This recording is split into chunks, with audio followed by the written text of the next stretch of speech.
Hello दोस्तों, आप सभी का स्वागत है हमारे YouTube चैनल दून कोचिंग पर। तो आज आपके लिए नई क्लास लेके आए हैं जनजाति के। जनजाति पढ़ रहे थे हम। जनजाति में हमने दो जनजाति पढ़ ली थी, एक थारू और एक बोक्सा। आज पढ़ेंगे जौनसारी जनजाति।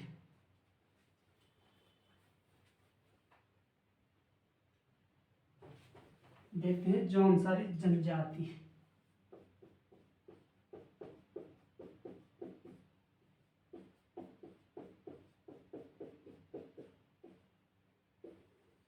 जौनसारी जनजाति। तो उत्तराखंड में 5 जनजातियां हैं। 5 जनजातियों में से सबसे ज्यादा पॉपुलेशन किसकी है? थारू की। थारू की मैक्सिमम पॉपुलेशन है, सबसे ज्यादा। और सेकंड नंबर पे जौनसारी जनजाति की पॉपुलेशन है।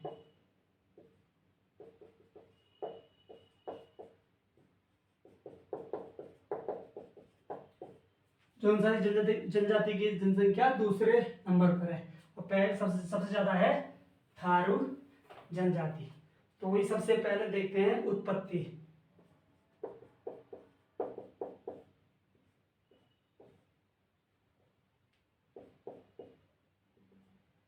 सबसे पहले देखते हैं उत्पत्ति कि जो उनकी उत्पत्ति कहां से हुई। तो एक वैज्ञानिक मत है, एक ऐतिहासिक मत। तो वैज्ञानिक मत के अनुसार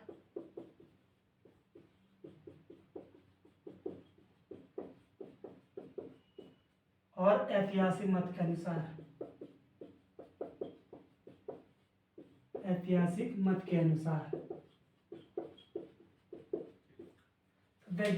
मत के अनुसार क्या है? वैज्ञानिक क्या कहते हैं?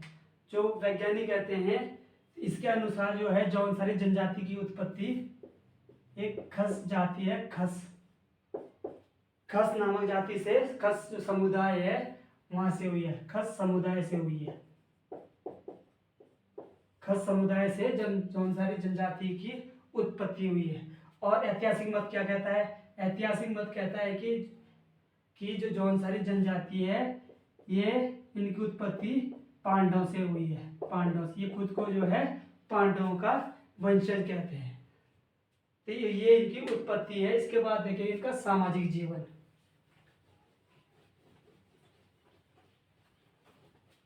सामाजिक जीवन।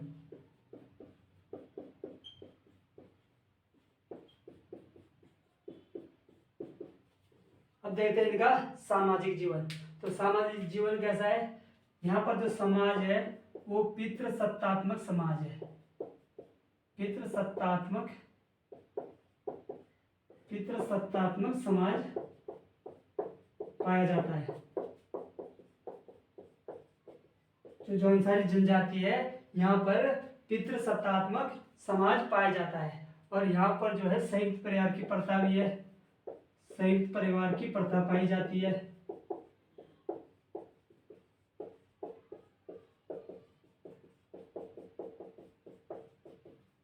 संयुक्त परिवार की प्रथा पाई जाती है। तो जो भी इनकी जो जमीन होगी उसका बंटवारा नहीं होता। उसका बंटवारा नहीं होता। और ये लोग जो है आपस में मिल बांट के उसी में खेती करते हैं। और इसके बाद देखते हैं इनका जो है विवाह प्रथा। देखते हैं कि जो विवाह प्रथा है वो किस आधार पर है। विवाह, तो जो विवाह प्रथा है ये यहाँ पर मुख्यतः तीन तरह की विवाह प्रथा पाई जाती है। 3 तरह की पाई जाती है। उसमें से एक है बेविकी।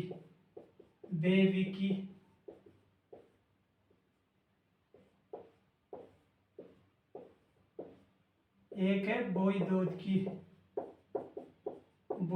की और एक है बाइदिया।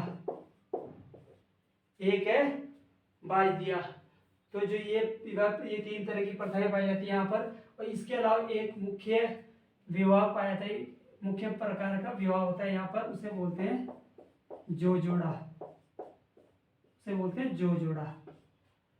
तो जो बाइदिया विवाह है ये जो बाइदिया विवाह होता है ये सबसे ज़्यादा महंगा विवाह होता है, सबसे ज़्यादा महंगा होता है ये, इसमें बहुत खर्चा होता है इस वायदे विवाह में।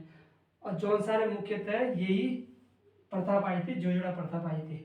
इसमें जो है वधु को वधु मूल्य दिया जाता है, वधु मूल्य दिया जाता है, जब शादी फिक्स होती है उसका वधु मूल्य दिया जाता है। तो ये जो है जो जोजड़ा विवाह है, ये जो है यहाँ पर सबसे सस्ता भी होता है, क्योंकि इसमें जो जोजड़ा है, इसमें जो वधु मूल्य दिया जाता है, इसमें 1 रुपए में भी शादी फिक्स हो जाती है, 1 रुपए में शादी फिक्स हो जाती है। तो इनकी जो विवाह है, इसके बाद देखते हैं बंधुआ मजदूरी।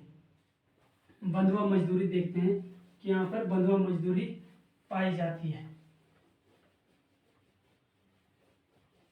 जो बंधुआ मजदूरी है, बंधुआ मजदूरी,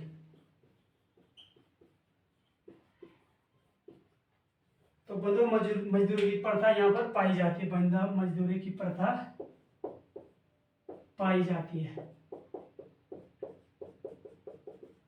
बंधुआ मजदूर की प्रथा यहाँ पर पाई जाती है। और यहाँ पर जो बंधुआ मजदूरी है, उस प्रथा को क्या बोलते हैं, यहाँ पर जो अनुसार उस प्रथा को मात प्रथा बोलते हैं, मात प्रथा। जो बंधुआ मजदूरी की प्रथा है उसको मात प्रथा बोलते हैं। तो यहाँ पर मुख्यतः तीन प्रकार की बंधुआ मजदूरी पाई जाती है, मेनली 3 टाइप की बंधुआ मजदूरी पाई जाती है। एक है मुंडित, एक है मुंडित और एक है संजायत और एक है मात। ये 3 तरह की यहाँ पर जो है बंधुआ मजदूरी की प्रथाएं पाई जाती है। तो मुंडित, जो मुंडित प्रथा है, इसकी ये कैसी प्रथा है, इसमें जो है जब कोई गरीब जो है, जो यहाँ पर जो लोअर कास्ट के लोग रहते हैं, कोल्टा समुदाय के लोग जो होते हैं, यदि ये व्यक्ति किसी जमींदार से पैसे लेता है, ये व्यक्ति जो व्यक्ति है, एक व्यक्ति है, ये किसी जमींदार से पैसे लेता है, इसने जमींदार से पैसे ले लिए, मान लो 1 लाख रुपए जमींदार से ले लिए इसने। तो ये क्या करेगा, ये जमींदार के यहाँ काम करेगा, ये जमींदार के यहाँ काम करेगा, इस 1 लाख के बदले में यहाँ पर ये काम करेगा जब तक ये पैसे वापसी लौटा ना दे। और इसमें जो मुंडित प्रथा, इसमें क्या होता है कि यदि इसी बीच जो व्यक्ति है जिसने जमींदार से पैसे लिए हैं, यदि उसकी इसी बीच उसकी काम करते वक्त या पैसे लौटाने से पहले उसकी जो अगर यदि उसकी मृत्यु हो जाती है, उसकी मृत्यु हो जाती है और उसके जो पैसे बचे हुए हैं, उसने पैसे लौटाए वापसी, तो जो इस व्यक्ति का बेटा होगा वो छोटा होगा, तो छोटा होगा, यदि बड़ा होगा तो उसके पैसे लौटा देगा, यदि बेटा छोटा होगा और तब जमींदार क्या करेगा, जो जमींदार है वो जमींदार इस व्यक्ति के जिस व्यक्ति की मृत्यु हुई है, उस व्यक्ति के बेटे को पालेगा, उस व्यक्ति के बेटे को पालेगा। तो उसके बाद जब वो उसका बेटा बड़ा हो जाएगा तो वो जमींदार के यहाँ काम करेगा, तो जमींदार ने इसको पाला है तो वो काम करेगा, तो इसमें जो है तब वो उसके पैसे वापसी लौटा देगा। तो जो ये प्रथा है ये थोड़ी बहुत ठीक है। इसके बाद एक प्रथा है संजायत प्रथा। जो संजायत प्रथा है, ये प्रथा ऐसी है कि जो व्यक्ति जमींदार के यहाँ काम करेगा, ये जमींदार के यहाँ काम करेगा, ये परमानेंट काम नहीं करेगा। संजायत प्रथा है जिसमें जो व्यक्ति आते हैं जो ये परमानेंट काम नहीं करेगा, ये कभी कभार या जैसे कभी इसको पैसों की जरूरत होगी, पैसों की जरूरत है तो जमींदार के यहाँ काम करने चले जाएगा, तो शाम को उसको कुछ पैसे मिल जाएंगे, या उसको पैसे ना मिले तो चाहे उसको क्या मिल जाए, खाना ही मिल जाए, उसको चाहे खाना ही मिल जाए खाने के लिए। तो ये उस प्रकार की प्रथा है। और एक है तीसरी मात प्रथा। तो जो मात प्रथा है, इस प्रथा में जो जैसे कोई व्यक्ति है वो जमींदार से पैसे लेता है, ये जमींदार है, जमींदार से पैसे लेता है, मान लो इसने 1 लाख रुपए ले लिए, ये जमींदार से पैसे लेता है, 1 लाख रुपए जमींदार से ले लिए, तो ये व्यक्ति इसके यहाँ काम करेगा जब तक ये पैसे, इसके जो पैसे वापसी नहीं लौटाएगा ब्याज ब्याज सहित पैसे वापसी नहीं लौटाएगा तब तक इसको इसके यहाँ काम करना पड़ेगा, तब तक काम करना पड़ेगा तब ब्याज सहित। और यदि इस व्यक्ति ने नहीं लौटाया तो ये जो इसका बेटा होगा वो भी इसके यहाँ काम करता रहेगा, और उसका बेटा वो इसके यहाँ काम करता है, इस जमींदार के यहाँ काम करता रहेगा। तो ये जो है पीढ़ी दर पीढ़ी काम करते रहते हैं, पीढ़ी दर पीढ़ी काम करते रहेंगे, पीढ़ी दर पीढ़ी ये जो है जमींदार के यहाँ काम करते रहेंगे। ये सबसे ज्यादा ये प्रथा है मात प्रथा, ये सबसे वहां पर सबसे कठिन होता है। जो कोल्टा समुदाय के लोग हैं उनके लिए सबसे कठिन प्रथा यही पाई जाती है, ये जो प्रथा है यही पाई जाती है। और इसके अलावा यहाँ पर जब एक व्यक्ति जो है 1959 में जो है 1956 में एक व्यक्ति जौनसार से, जो कोल्टा समुदाय का व्यक्ति था, वो जाता है लखनऊ। उस समय जो जौनसार है उत्तराखंड है, ये उत्तर प्रदेश का हिस्सा था। तो एक व्यक्ति 1956 में जाता है कहाँ, लखनऊ जाता है और वो अपनी यहाँ की कहानी सुनाता है कि हमारे यहाँ जौनसार में तो अभी भी कौन सी प्रथा पाई जाती है, बंधुआ मजदूरी की प्रथा पाई जाती है, बंधुआ मजदूरी की प्रथा पाई जाती है। लेकिन जो है हमारे देश में बंधुआ मजदूरी इससे पहले खत्म हो चुकी थी, तो ये जाता है तब ये इस पर विश्वास नहीं करते। तो वहां पर जो एक व्यक्ति होता है बलदेव सिंह आर्य, वो इनकी इस जो व्यक्ति है उसकी बात को गौर करता है तब वो आता है जौनसार आता है कि भाई मैं भी देखूं कि हकीकत में वहां पर जो है बंधुआ मजदूर की प्रथा वर्तमान में पाई जाती है या नहीं। तो आता है तो देखता है कि यहाँ पर सच में बंधुआ मजदूर की प्रथा पाई जाती है फिर भी। तब ये जो व्यक्ति है बलदेव सिंह आर्य, ये 1959 में ये मुद्दा उठाता है लखनऊ जो विधानसभा में मुद्दा उठाता है। तो इसके बाद 1959 में जो यहाँ पर उत्तर प्रदेश सरकार द्वारा जो है कोल्टा जांच समिति बनाई जाती है। कोल्टा जांच समिति का गठन होता है 1959 में, और इसके अध्यक्ष कौन होते हैं, अध्यक्ष बनाया था बलदेव सिंह आर्य को, बनाया जाता है। और इसका अध्यक्ष कौन होता है, बलदेव सिंह आर्य होता है।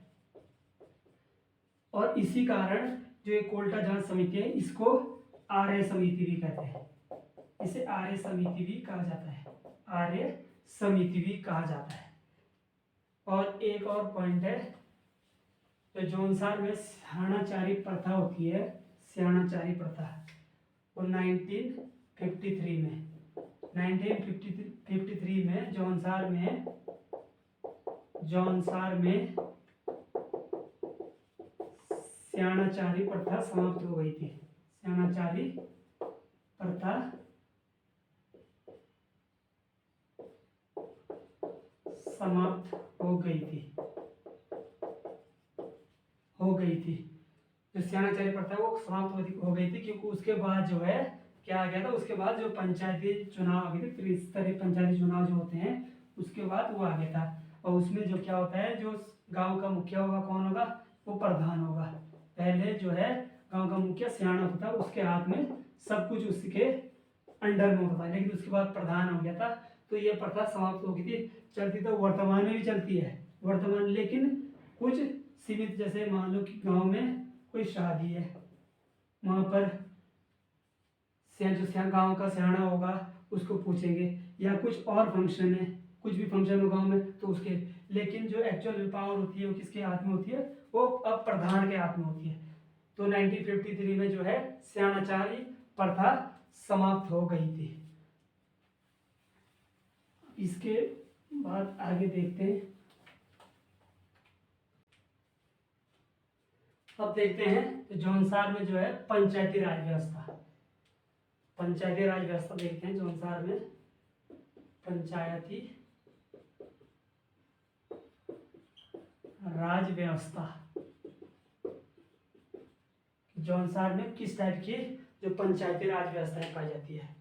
तो यहाँ पर जो है जो पंचायत होती है, पंचायत को क्या कहते हैं, पंचायत को कहते हैं यहाँ पर खुमड़ी, पंचायत को खुमड़ी कहा जाता है। जौनसार में जो पंचायत है उसको खुमड़ी कहा जाता है। और जो पंचायत का मुखिया होता है, पंचायत का मुखिया, मुखिया बोलो या अध्यक्ष, वो कौन होगा, वो होता है स्याणा। पंचायत का मुखिया या अध्यक्ष जो है कौन होता है, स्याणा होता है। पंचायत का मुखिया स्याणा होता है। तो खुमड़ी भी अलग अलग प्रकार की होती है। खुमड़ी ऐसी होती है, एक होती है गांव की, ये गांव है, यहाँ की खुमड़ी होगी एक खुमड़ी गांव से ऊपर होते हैं। एक तो गांव होता है ग्राम, गांव ग्राम, एक होता है ग्राम, और गांव ग्राम से ऊपर होती है खत, ये होती है खत, ग्राम से ऊपर खत होती है। तो इसमें जो खत है, इसमें मेनली जो पहले इसमें एक खत में जो एक खत होती थी, एक खत में 4 गांव होते थे, 4 गांव एक खत में। वर्तमान में खत में जो है अलग अलग, किसी में 10 भी होंगे, किसी में 12 भी होंगे, किसी में 20 भी होंगे, लेकिन पहले केवल 4 गांव होते थे। ये बाद में जनसंख्या बढ़ने के साथ साथ ये गांव बढ़ते गए। तो पहले एक खत में कितने गांव होते थे, 4 गांव होते थे।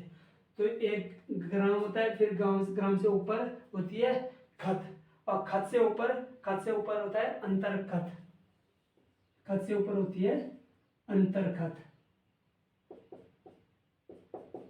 अंतर खत, खत से ऊपर अंतर खत, और अंतर खत से ऊपर होती है पूरे जौनसार बावर की खुमड़ी, पूरे जो जौनसार बावर की खुमड़ी। एक ग्राम खुमड़ी होती है, एक खत खुमड़ी होती है, और एक अंतर खत खुमड़ी हो गई, और एक हो गई पूरे जौनसार बावर की खुमड़ी। तो जो ग्राम खुमड़ी होगी, इसका मुखिया कौन होगा, इसका मुखिया होगा स्याणा, इसका मुखिया होगा स्याणा। और खत खुमड़ी है, इसका मुखिया कौन होगा, इसका मुखिया होगा सदर स्याणा, इसका मुखिया होगा सदर स्याणा।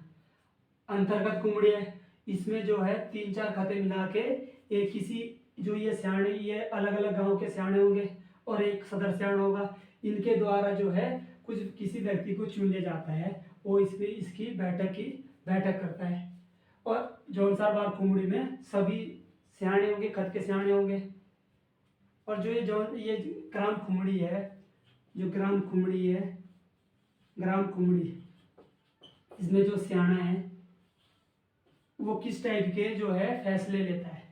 मान लो ये एक गांव है, इसमें 2 व्यक्ति, ये एक व्यक्ति है, एक व्यक्ति है, इस व्यक्ति ने देने इसके पैसे, इस व्यक्ति ने, एक गांव है पूरा ये, इस व्यक्ति ने इसके पैसे देने, तो ये जो स्याणा है, ये ग्राम स्याणा है, खुमड़ी बैठेगी, ग्राम खुमड़ी बैठेगी, ये ग्राम स्याणा के पास जो अपनी जो उसे बोलते हैं नाड़स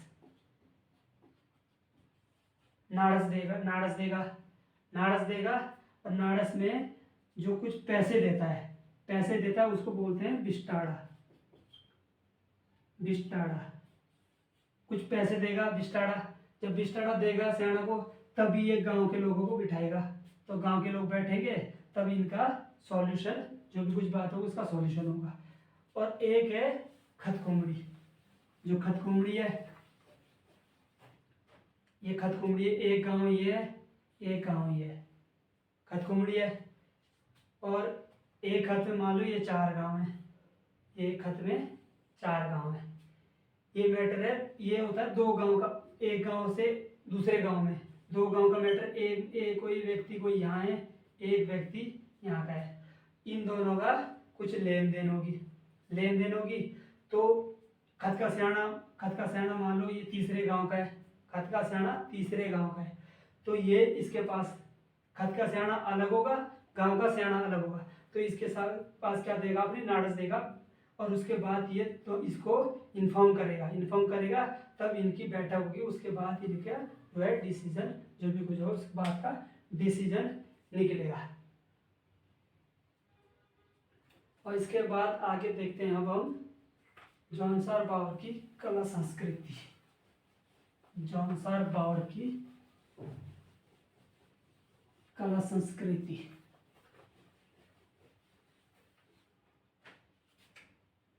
जॉनसन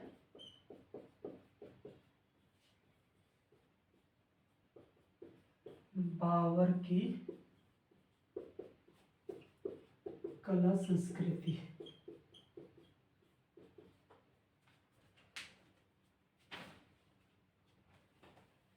जॉनसन बावर की कला संस्कृति देखेंगे तो इसमें सबसे पहले देखेंगे जो यहाँ पर लोकगीत है, लोकगीत या लोक नृत्य, लोकगीत या लोक नृत्य है।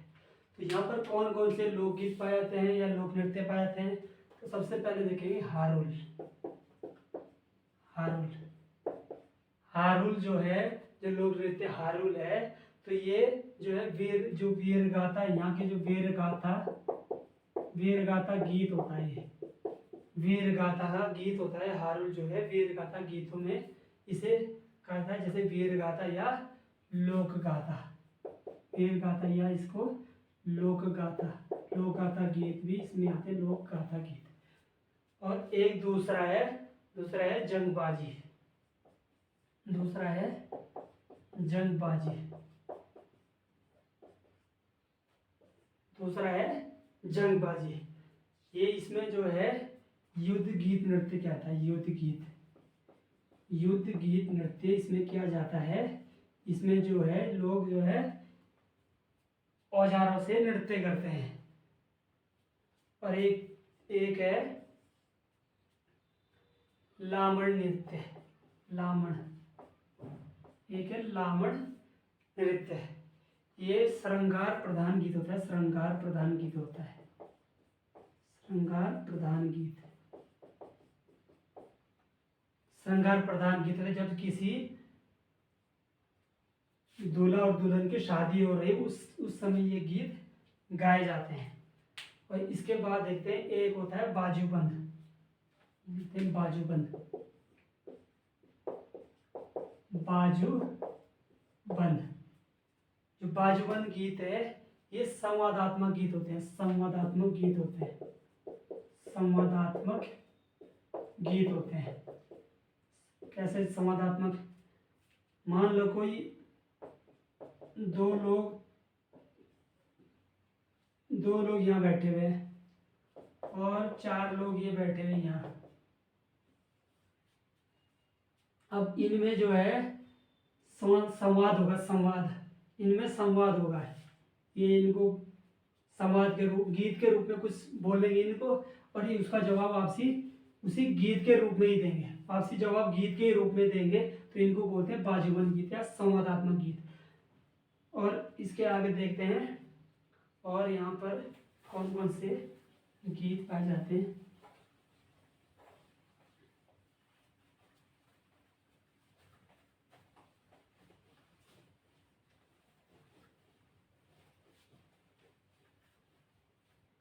इसके बाद यहाँ देखते हैं उत्सव, देखते हैं इनके उत्सव है।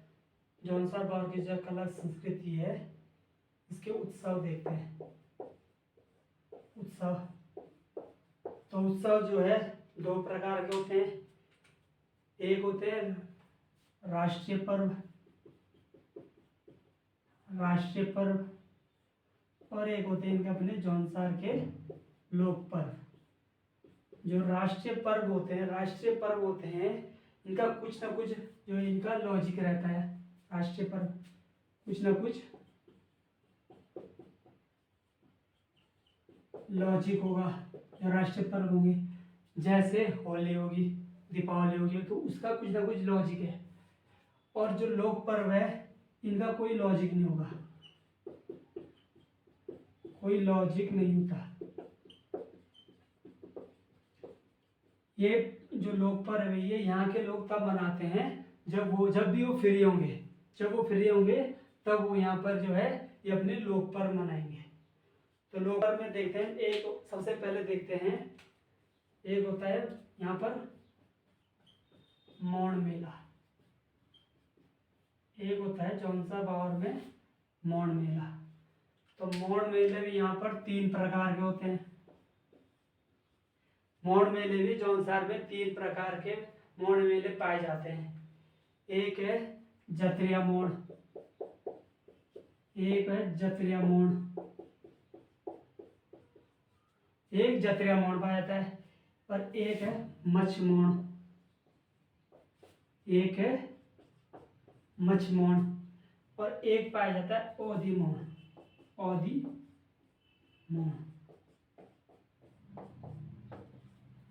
तो जत्रिया मोड़ है, ये कब मनाया जाता है? ये इसमें जो है देवी देवताओं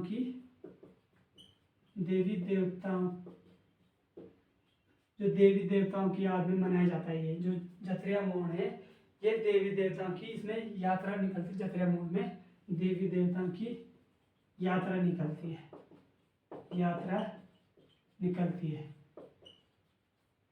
ये मुख्यतः 25 वर्ष बाद होती है, 25 वर्ष बाद ये मोड़ होता है। जो जत्रिया मोड़ है ये मेनली जो है 25 वर्ष बाद होता है। इसमें देवी देवताओं की यात्रा निकलती है।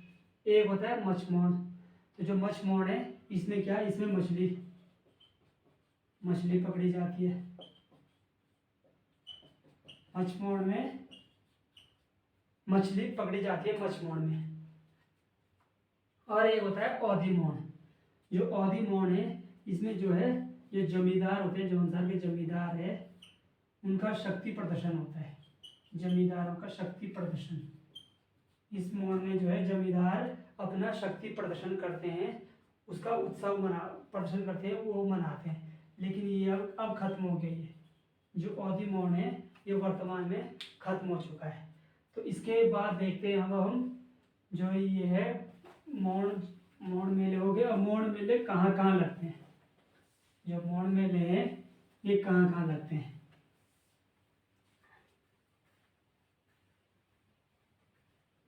तो एक मोड़ मेला लगता है जौनपुर में। एक मोड़ मेला जो है जौनपुर में लगता है अगलाड़ नदी पर। अगलाड़ नदी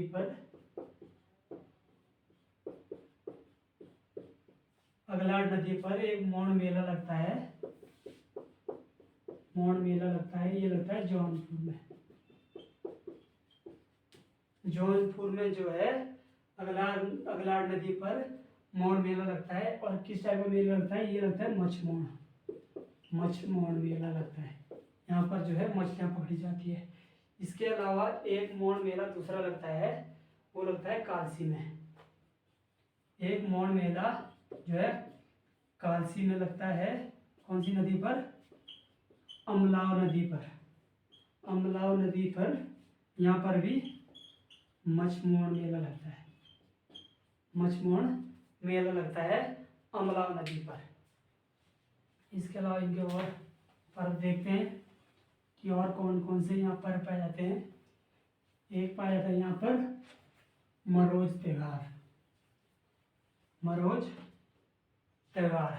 तो जो मरोज त्योहार है, मरोज त्योहार जो है वो मुख्यतः 11 या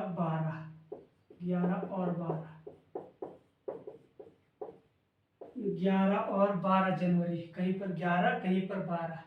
तो 11 और 12 जनवरी को प्रतिवर्ष मनाया जाता है ये मरोज त्योहार। इसके अलावा यहाँ पर एक त्योहार मनाया जाता है नुणाई त्योहार मनाया जाता है। ये पशुओं से संबंधित होता है, पशुओं से संबंधित है। एक होता है नुणाई त्योहार, एक होता है भद्राज उत्सव।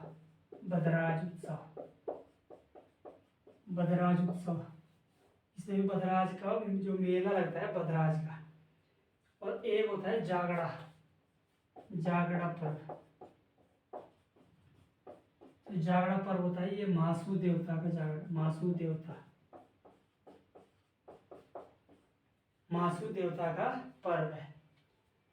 जागड़ा पर्व जो महासू देवता का पर्व है, ये भी प्रतिवर्ष होता है, प्रतिवर्ष, प्रतिवर्ष होगा। और ये भादों के महीने में होता है,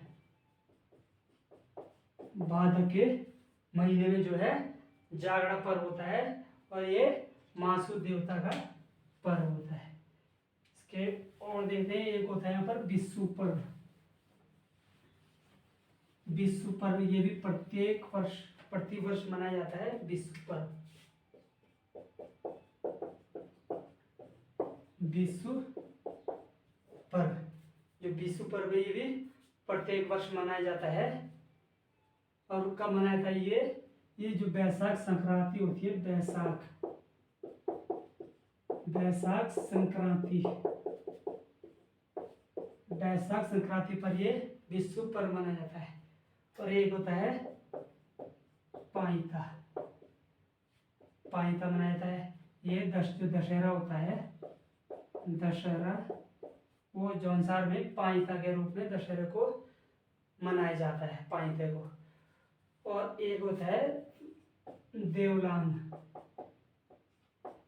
एक होता है देवलान, देवलान इसको कहीं पर देवलान बोलते हैं, कहीं बग्वाल बोलते हैं, और कहीं कहीं इसको दियाई बोलते हैं, दियाई। ये जो दीपावली है, दीपावली को इस नाम से यहाँ पर मनाया जाता है। और एक होती है आठोई, आठोई, जो आठोई है ये जो जन्माष्टमी मनाई जाती है, जन्माष्टमी, जो जन्माष्टमी मनाई जाती है, ये यहाँ पर इसको आठोई के रूप में मनाते हैं। तो ये यहाँ के जो जनसा गाँव के पर्व हो गए, तो कुछ कौन से राष्ट्रीय पर्व है और कुछ यहाँ के जो है अपने लोकल पर्व है, यहाँ के लोक पर्व है। तो जैसे ये पाइता है, तो दशहरे के रूप में पाइता को मनाते हैं, तो ये राष्ट्रीय पर्व हो गए क्योंकि इसका कुछ ना कुछ लॉजिक है। और कुछ त्यौहार जैसे मरोज है, इसका कोई लॉजिक नहीं, तो यहाँ की ये लोक पर्व है।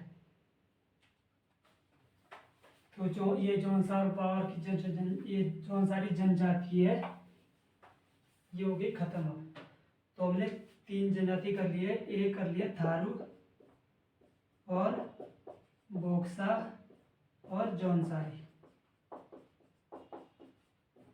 नेक्स्ट क्लास में करेंगे हम राजी और भोटिया। नेक्स्ट क्लास में हम राजी और भोटिया करेंगे। तो आज की क्लास करते ही खत्म, और जो आप लोग जो है वीडियो को शेयर करते रहे। धन्यवाद।